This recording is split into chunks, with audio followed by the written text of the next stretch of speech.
시청자 여러분 안녕하십니까. 지금부터 전옥현의 안보정론을 시작하겠습니다. 이제 벌써 3월 25일 밤 11시 반이 넘었는데요.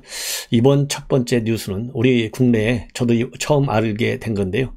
기초단체가 225개라고 합니다. 이 중에서 220등, 그러니까 뭐 작은 순으로, 인구수가 작은 순으로 맨 끝에 6등에 해당돼요. 이 경북에 있는 군의 군수가 오늘 느닷없이 당선인을 만났습니다. 자, 인구가 23,000명. 그러니까 뭐, 아이고, 이거 225개 중 220등짜리, 인구 23,000명짜리 군수를 만났다. 그러면 뭔가 사연이 있지 않겠습니까? 자, 그래서 이게 이제 화제의 기사로 떴어요. 도대체 무엇 때문에 이렇게 만난 거냐? 매우 이례적이다. 두 사람이 뭐 굉장히 잘하는 거 아니냐? 뭐, 여러 가지 이제 추측을 할 수 있겠죠. 그런데 지금 이제 보도를 보면 그런 게 아니다. 첫째로는 지금 현재 이 군의 군이 말이죠. 경북도에 속해 있는데 대구 경북 통합 신공항을 만들겠다. 이게 윤석열 당선인의 공약이잖아요. 이 공약과 관련해서 정치권에서 그러려면은 군의 군이 이제 경북이 아니라 대구로 편입되는 것이 지역 발전에도 좋겠다. 그래서요. 최근에 지난 1월 달에 정부가 경북과 대구시 간 관할 구역 편개에 관한 법률안을 발의를 했어요. 그런데 그래서 이 군의 군 주민들의 생활 편의도 도모하고 또 이 상생 발전을 하는데도 돕겠다. 그래서 군의를 대구시로 편입하는 이런 법률안인데 이 법률안이요. 이 경북 지역 출신의 국회의원들의 반대로 인해서 지난 2월 달에 이게 무산이 됐습니다. 그러니까 이게 얼마나 얼빠지겠어요. 자, 그래서 급히 상경을 해가지고 윤석열 당선인이 이거 관심을 갖고 군의 군이 본래 약속했던 대로 대구시에 편입이 되도록 그래야 신공항 건설도 빨리 되고 좋다. 예, 이거를 협조 요청하기 위해서 만난 것으로 그렇게 되어 있습니다. 자, 이거는 실질적인 이제 필요성이고 정치권에서 기합의 돼서 법률안까지 만들어진 거고요.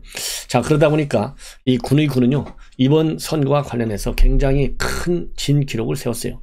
투표율이요 전국에서 최고 높아. 그러니까 전국이 아니라 경북에서요. 28개 시 군이 있는데 83.7%. 그리고요, 윤석열 당선자의 득표율도요, 전국, 이거는 전국, 경북이 아니라 전국에서 최고 지지율 83.19%. 이게 뭐겠어요? 윤석열 당선인이, 이 신공항, 통합신공항 건설을 약속했으니까, 야, 이게 되면 쉽게 얘기해서 군민들이 이제 사회적 정치적 위상이 완전히 달라지는 거예요. 그래서 이 정치권에서 지난 2월 달에 당초 약속과 달리 국회 처리가 이제 무산됐잖아요. 그러니까 이거 굉장히 급하다. 그래서 오늘 당선인을 직접 만나서 특별한 협조를 요청한 걸로 그렇게 되어 있습니다. 그래서 오늘 대구 편입을 요청하고 나서요. 이 김명만 군수인데 70세입니다. 이분이 페이북에 글을 올렸어요. 뭐라고 올렸느냐. 윤 당선인을 예방한 자리에서 축하 인사를 건네니까 당선인께서는 군의 군민의 압도적 지지에 대한 감사 인사와 함께 통합 신공항의 조속한 추진을 약속했다. 윤 당선인 면담에 이어서 김병준 위원장도 대구 편입이 조속히 해결되어야 한다는데 입장을 갖춰줬다. 대구 편입은 지역사회의 합의를 통해서 지역 정치권에서 제안하고 동의한 것이다. 그러면서요. 우리 군의군은 대구 편입 조건부로 통합 신공항 유치 신청을 했기 때문에 상생 발전을 위한 통합 신공항 건설이 전제 조건이다. 이 대구 편입이 그러니까 반드시 필요하다는 거예요. 그래서 윤 당선인께서 군의구의 대구 편입 문제에 관심을 갖고 지원해 줄 뜻을 밝힌 만큼 잘 해결될 것으로 본다. 이렇게 입장문을 밝혔습니다. 그런데 현장에서 말이죠. 이 군의 군수를 만난 이 현장에서 윤석열 당선인은 뭐라고 얘기했느냐. 통합 신공항이 조속히 추진될 수 있도록 적극 지원할 것이다. 그리고 군의군 대구시 편입 문제는 당 차원에서 협의해 나가겠다. 이러한 입장문을 밝혔어요. 자, 그래서 이제 이것이 국회 논의 과정에서 지금 1차적으로는 좀 어려움을 겪었지만은 국민의힘에 제가 보기에는 당선인의 각별한 협조를 요청할 것으로 보입니다. 그리고 오늘 나와 있는 내용 중에서요. 윤석열 당선인이 그러니까 우리 박근혜 전 대통령한테 내주 중에 내가 지방 순시를 하는데 그때 찾아뵙겠다. 이러한 입장을 전했어요. 자, 그래서 이제 이거에 관해서요. 과연 이제 내주 중에 지금 우리 윤석열 당선자가 박근혜 전 대통령 측의 입장을 밝힌 대로 예방이 이루어질 것인지 여부가 굉장히 궁금하지 않습니까? 자, 그런데 여기 이 문제에 관해서요. 이 문제를 비롯한 몇 가지 핵심 현안에 대해서 유형아 변호사가 오늘 채널A에 출연해가지고 얘기를 했어요. 그런데 상당히 좀 놀라운 충격적인 입장을 밝혔습니다. 자, 이 정도가 됐으면 어제 이제 언론을 통해서도 전부 다 보도가 됐고, 구체적으로 이 서일준 행정실장이 직접 축하란을 가지고 가서 인사를 드리고, 그리고 내주 중에 찾아뵙겠다라는 메시지를 전했지 않습니까?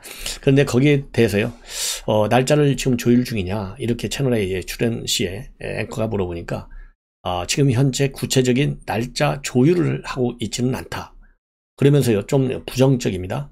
아직 건강이 완전히 회복된 게 아니고, 그리고 또 이사 온 지도 얼마 안 되시지 않았느냐. 그래서 그런 시간은 조금 나중에 한번 조율해 보자는 식으로 말씀을 전해드렸다.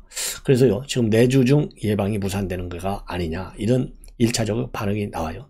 자, 만약에 이렇다면 이게 유형아 변호사 얘기대로 구체적인 일정 조율이 아니고 지금 좀 쉬는 게 필요하다, 이게 사실이고 그게 최종적인 입장이라고 한다면, 지금 이제 지방선거를 6월 1일 앞두고 있지 않습니까? 그래서 또 이 호남 지역에서는 말이죠, 그리고 인수위 측에서 나오는 얘기는 민생 탐방 첫 방문 지역이 대구 경북이 아니고 호남이 될 가능성이 높다. 왜냐하면 당선인이 후보 시절부터 호남을 굉장히 중시했고 여러 차례 방문했고요. 특히 윤석열 당선인이 지금 강조하는 메시지는 뭐냐면 국민 통합을 굉장히 외치고 있어요. 그리고 인수위 산하에 있는 지역균형 발전 특위에서도 첫 번째 지방 행보는 호남이어야 한다, 이런 의견이 많다고 합니다. 그래서 이 박근혜 대통령의 예방 문제가 우선적 관심사항이잖아요. 그래서 제가 보기에는 이제 대구 경북을 좀 돌려고 했는데, 방문하려고 그랬는데, 이렇게 일정 조율이 안 되는 걸로 봐서는 지금 방금 제가 말씀드린 대로 인수위 내부, 그리고 이제 지역균형 발전 측면에서 호남을 먼저 갈 가능성도 커지는 것이 아니겠느냐, 일단 그렇게 판단이 됩니다. 자, 그러고요, 약간은 좀 이제 인수위 측, 당선인 측과 그 다음에 유형아 변호사 간의 조율이 좀 더 긴밀하게 이루어져야 될 것 아니겠느냐. 왜냐하면요, 호남을 먼저 가는 것도 의미가 있고 박근혜 전 대통령을 예방하는 것도 둘 다 정치적인 의미가 있습니다. 그러나 일단 사저 입주했다라고 하는 이 특정 시점에서 본다면, 그리고 윤석열 당선인이 후보 과정에서, 이 선거 유세 과정에서 박근혜 전 대통령에 대해서 정서적으로 굉장히 미안하다, 이렇게 얘기하고 계속적으로 각별한 메시지를 전해온 걸로 봐서는 1차적인 현 시점에서의 우선 방문 지역은 호남이라고 하는 일반적 지역 개념보다는 박근혜 전 대통령에 대한 특수한 이 환경에 대한 배려가, 그리고 검토가 더 우선시 되어야 되는 것 아니겠느냐, 이런 생각이 들어요. 그래서 윤석열 당선인이 박근혜 전 대통령한테 이번 주에, 그러니까 내주에 한번 찾아뵙겠다라는 메시지를 공식적으로, 그것도 이제 행정실장이 직접 메시지를 들고 간 거 아니겠어요, 현장까지. 이런 이 윤석열 당선인의 깊은 관심과 예방 의지, 이런 걸 볼 때 여기에 우선적 고려를 해야 되지 않겠느냐. 그리고 예방한다 하더라도 오랫동안 예방하는 게 아니잖아요. 뭐 길어봐야 한 30분 예방하지 않겠습니까? 다들 바쁜 분이고 지금 말씀드린 대로 이사 간 지 얼마 되지도 않고, 그러면 이제 어제 퇴원할 때 웃으시면서 퇴원 인사를 국민들께 했고, 또 현장에서도 또 이 대국민, 또 지역 주민에 대한 메시지를 남겼단 말이에요. 그리고 불행한 그런 이 소주병 투척 사건에도 불구하고 상당히 여유 있는 모습을 보인 게 바로 박근혜 전 대통령이에요. 자, 그러한 이 건강 상황이라고 한다면 조금 다소간 몸이 좀 불편한다 하더라도 한 2, 30분 정도의 티타임 정도는 이 박근혜 대통령도 당선인의 그러한 신분과 현재의 상황을 고려해서 배려하는 쪽으로, 긍정적으로 검토하는 쪽으로 바뀌는 것이 상식적이지 않을까. 왜냐하면 지금은 상식의 시대예요. 그래서 그런 점에서 박근혜 전 대통령께서 보다 좀 과감한 결정, 그리고 이제 친박 의원들도 이런 윤석열 당선자의 각별한 의지, 이런 거를 좀 각별히 배려하도록 박근혜 전 대통령께 잘 말씀드리는 것이 좋지 않을까. 그래야 말이죠, 오늘 6월 1일 지방선거를 앞두고 민주당이 지금 현재 이번 지방선거에서 판을 갈지 못하도록 우리 국민들이 지금 별의별 억지 홍보 논리를 펴고 있잖아요. 이런 거에 우리가 알려들지 않을 수 있다. 만약에 박근혜 전 대통령의 예방이 늦어지면 늦어질수록 지금 민주당과 청와대 측에서는 이 틈을 지금 딱 비집고 또 어떤 논리로 우리 국민들을 현혹시키고 혼란시킬지 몰라요. 이런 측면에서도 예정대로 내주에 이루어지는 것이 좋지 않을까 하는 생각이 들고요. 그리고 또 윤석열 당선인이 취임식 초청하겠다라는 그런 입장도 밝혔거든요. 거기에 관해서 공식적으로 취임식에 초청했다는 얘기는 없고 언론을 통해 듣기는 들었는데 아직 공식적으로 어떤 내용을 전달받은 바는 없다. 참 유영하 변호사가 굉장히 꼼꼼하게 말을 하고 있어요. 그래서 이 문제도 아직 뭐 5월 9일인가 시간은 충분하고 이 공식적인 초청은 박근혜 전 대통령만 미리 공식적으로 초청할 수는 없겠지 않습니까? 일률적 초청, 초청하는 절차를 밟을 텐데 그때까지는 이제 공식적인 의사 전달은 좀 어려울 수도 있겠고 또 이 특별한 사정을 감안해서 융통성 있게 윤석열 당선인 측에서도 유영하 변호사가 이런 입장을 내놨기 때문에 공식적인 초청 의사를 별도로 전하는 문제도 이거는 이제 윤석열 당선인 측에서 검토할 필요가 있을 것 같아요. 그리고 또 대한민국 발전에 작은 힘을 보태겠다 이렇게 박근혜 전 대통령이 얘기했는데요. 이게 정치 재개를 의미하는 것이냐라는 질문과 관련해서는요. 정치를 다시 하신다는 얘기는 굉장히 구구한 억측이고 그건 아니라고 본다. 국가 언론으로서 본인이 갖고 있는 지혜나 지식을 후배들에게 전달해서 후배들이 그것을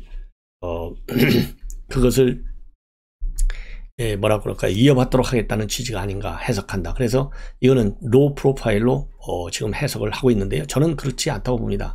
이제 단계적으로 지방선거를 계기로 해서 일단 정치권에 복귀를 하면서 국내 정치 상황을 보면서 이제 서서히 보폭을 넓힐 수 있는 그런 하나의 큰 생각을 갖고 있지 않을까라는 생각이 들고요. 6월 1일 지방선거부터 정치적인 메시지를 낼 수 있느냐 이런 질문과 관련해서는요. 정치적인 메시지를 낸다는 부분은 제가 전해들은 바가 전혀 없다. 선거에 대해서 어떤 개인적인 견해를 밝히시는 건 제 개인 생각에는 없지 않겠나 싶다. 지금 이렇게 입장을 내놨는데요. 글쎄요, 뭐 유영하 변호사가 저보다는 100배 만배 정보도 가지고 있고 아시겠지만은 제가 보기에는 정치적인 메시지 많이 길게 내는 이 스타일이 아니잖아요. 박근혜 대통령은 짧게 한마디로 강한 임팩트 메시지. 이거는 지방선거 때 충분히 내놓을 가능성이 크고 만에 하나 유영하 변호사가 직접 대구시장에 출마할 경우는 그 가능성이 훨씬 더 커질 것이다. 이렇게 판단이 됩니다. 자, 다음에는요. 이거 이재명, 지금 현재 이재명의 사법 리스크를 줄여주기 위해서 비대위원장도 맡아라는 요구도 많이 나오고 그 다음에 이제 당 대표를 맡아야 된다는 얘기도 많이 나와요. 왜냐하면 방탄 이 딱 막을 쳐야 될 거 아니겠습니까? 가장 큰 것이 바로 뭐냐?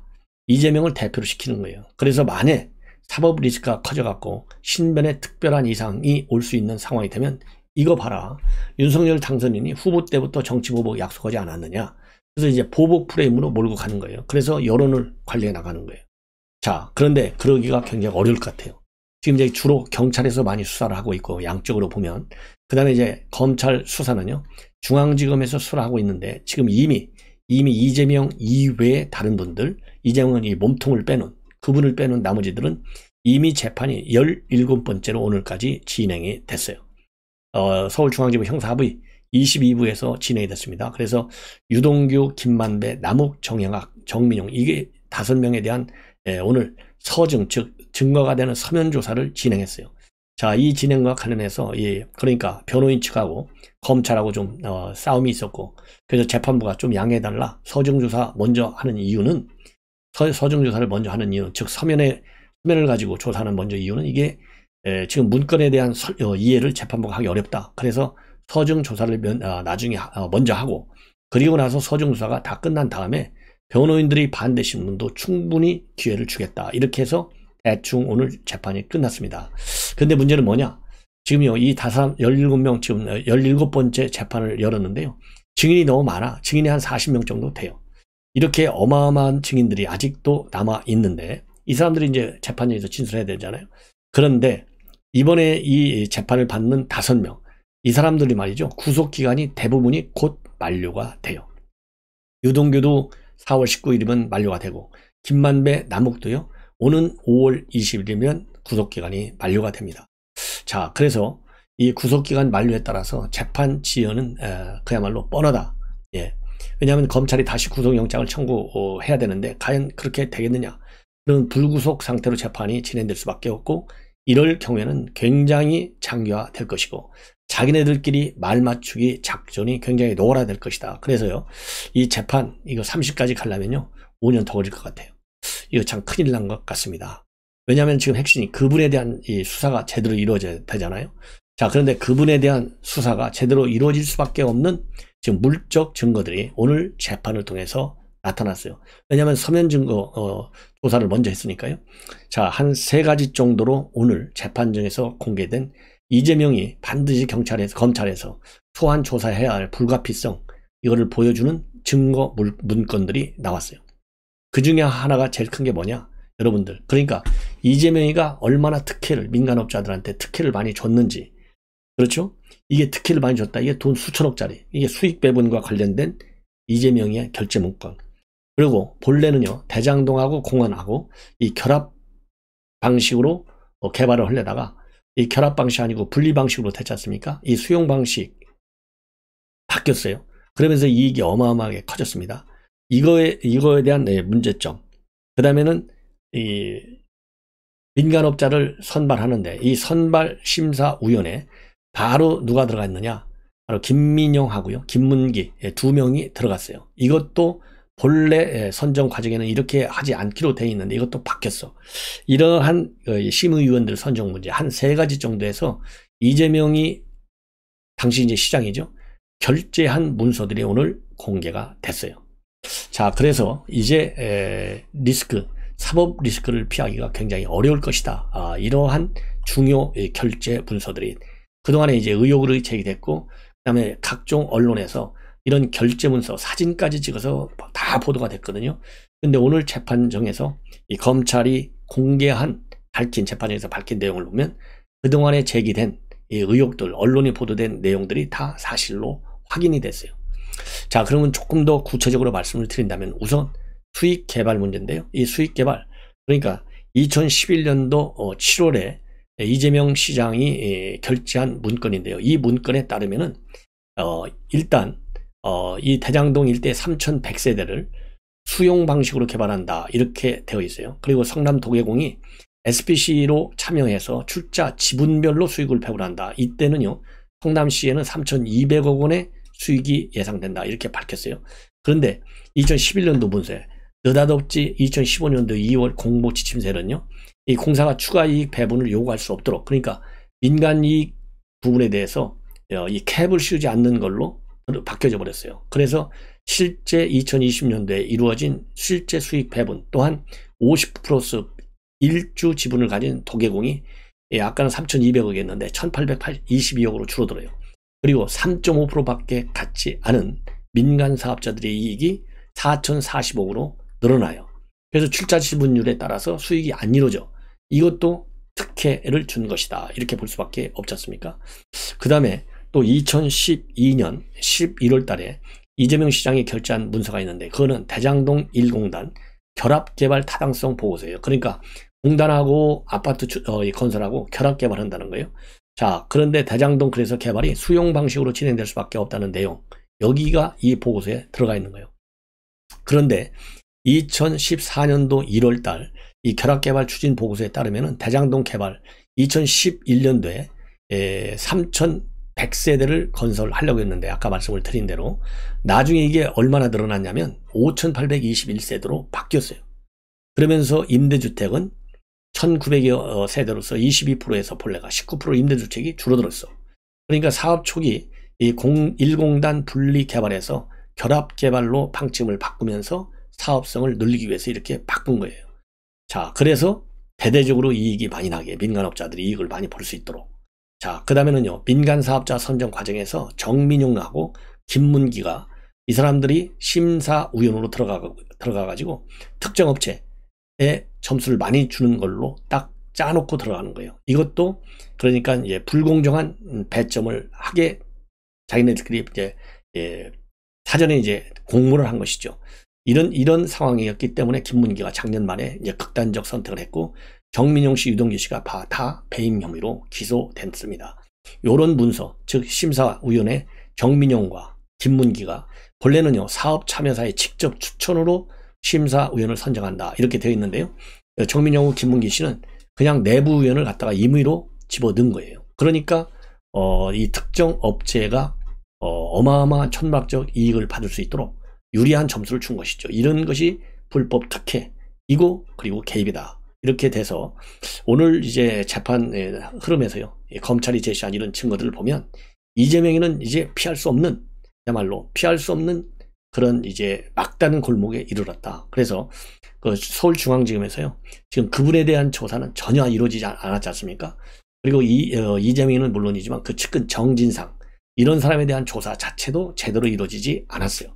그래서 의혹의 대상인 이 정민용, 그 다음에 이재명에 대한 수사가 재개될 수밖에 없지 않느냐. 예, 오늘 이 증거문을 볼 때. 그래서 오늘 이렇게 서중 조사를 먼저 하는 것과 관련해서 이 변호인들이, 즉 유동규, 김만배, 남욱 이런 피고인들의 변호인들이 난리가 난 거예요. 야, 왜 이런 식으로 재판을 진행하냐. 이의 제기가 되니까 재판장이 증인 조사할 때 제시되는 자료들에 대해서 재판부가 무슨 내용인지 알아듣지 못하기 때문에 부득이하게 서중 조사를 먼저 진행한다. 나중에 변호인들에게 어떤 식으로든 반대 진술할 기회를 부여하겠다. 양해해달라. 이렇게 설득을 하면서 오늘 재판은 끝났다. 이렇게 되어 있습니다. 자, 시청자 여러분.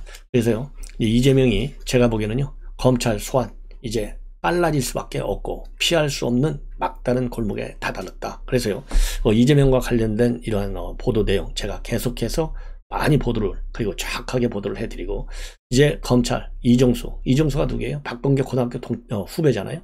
서울지검장 교체가 1순위로 거론될 수밖에 없는 것 아니냐. 그리고 김호수도 말이죠, 생명을 유지하려면 이런 미진했던 수사, 정치 코드 맞추기 수사했던 것들 전부 원점에서 재검토해서 수사를 재개하라. 이렇게 강력히 주장을 하고 싶습니다. 시청자 여러분, 이것으로 본 방송을 마치겠습니다. 대단히 고맙습니다.